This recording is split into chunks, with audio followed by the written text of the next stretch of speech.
शिक्षा एवं कोचिंग के क्षेत्र में प्रदेशवासियों का एक भरोसेमंद ब्रांड चाणक्य द गुरु हमीरपुर में गत 16 वर्षों से वर्ष दर वर्ष विद्यार्थियों की विभिन्न प्रतियोगी एवं बोर्ड परीक्षाओं में सफलता की इबारत लिख रहा है।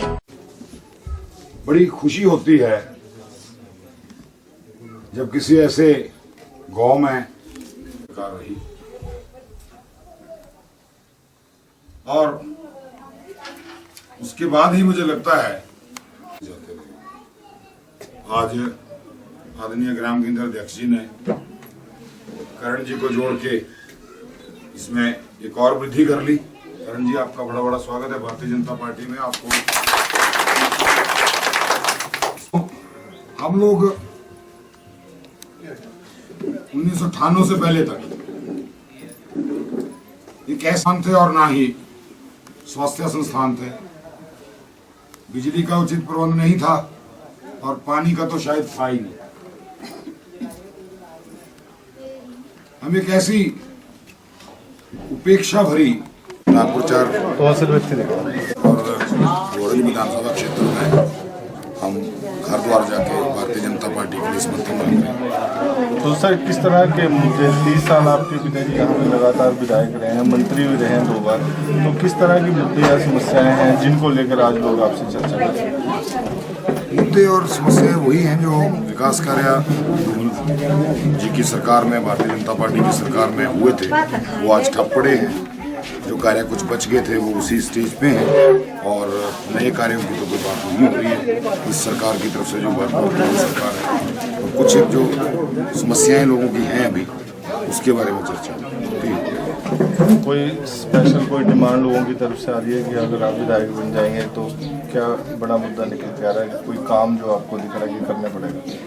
ऐसा है कि 2 बार भारतीय जनता पार्टी की सरकार रही, 6 बार आदरणीय धीमान जी इस क्षेत्र का प्रतिनिधित्व करते रहे। तो विकास की दृष्टि से, संस्थाओं की दृष्टि से तो ये विधानसभा क्षेत्र जो है वो परिपूर्ण है। हालांकि चलो, विकास कभी रुकता नहीं है, एक अविरल जो है वो ये काम है। छोटा मोटा जो बचता है और पिछले 4 साल में जो ये सड़कों की दुर्दशा हो गई, रास्ते नए नहीं बन पाए और अन्य छोटी मोटी जो दिक्कतें हैं, स्टाफ की कमी है स्कूलों में और स्वास्थ्य संस्थाओं में, वो भी चर्चा है। मुझे लगता है कि हमारे पास बीजेपी का कोई बागी नहीं है। जो बीजेपी के टिकट के लाइन में थे वो आज हमारे साथ हैं। नहीं, एक जिला परिषद हैं जो खड़े हुए हैं इस बार, उनके बारे में तो मैं यही कहना चाहूँगा कि वो पिछली विधानसभा में भी भाजपा से चुनाव लड़ चुके हैं। तो जो जिला परिषद का इलेक्शन था वो भी उन्होंने भारतीय जनता पार्टी की लाइन से बाहर जाके लड़ा था। तो मुझे ये शक है कि वो सचमुच में बीजेपी के हैं। सर, एक सवाल है कि पिछले 6 बार से लगातार आपके पिताजी ने भोरंज विधानसभा से चुनाव जीता। उस दौरान कई तरह की लीडरशिप जो है वो यहाँ पे भोरंज में भी पैदा हुई, लेकिन अब जब 30 साल बाद अगला टिकट देने की बात आई तो फिर उसी फैमिली में उनके बेटे को टिकट चला गया। तो इस चीज़ को लेकर कहीं कोई संशय बरकरार है भाजपा के लोगों में कि नहीं? जब ये टिकट वाली बात आई थी इस उपचुनाव में, तो 4 प्रत्याशियों का पैनल जो था वो हाईकमांड को भेजा गया था। मुझे लगता है कि व्यक्ति का आधार देख के और उसकी योग्यता देख के ही ये टिकट आवंटन हुआ है।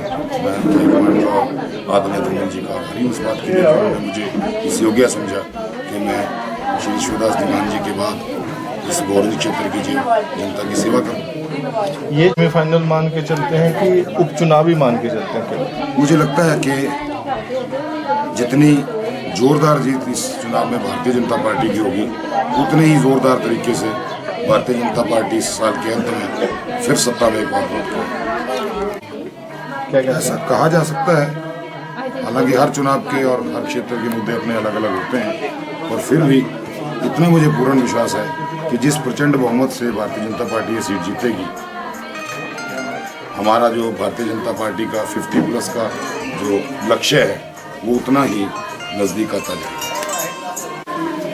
और पूरी भाजपा जो है और पूरा संगठन जो है वो एकजुट होके इस वक्त भारतीय जनता पार्टी के प्रचार प्रसार में गोरज विधानसभा क्षेत्र में जुड़ा है।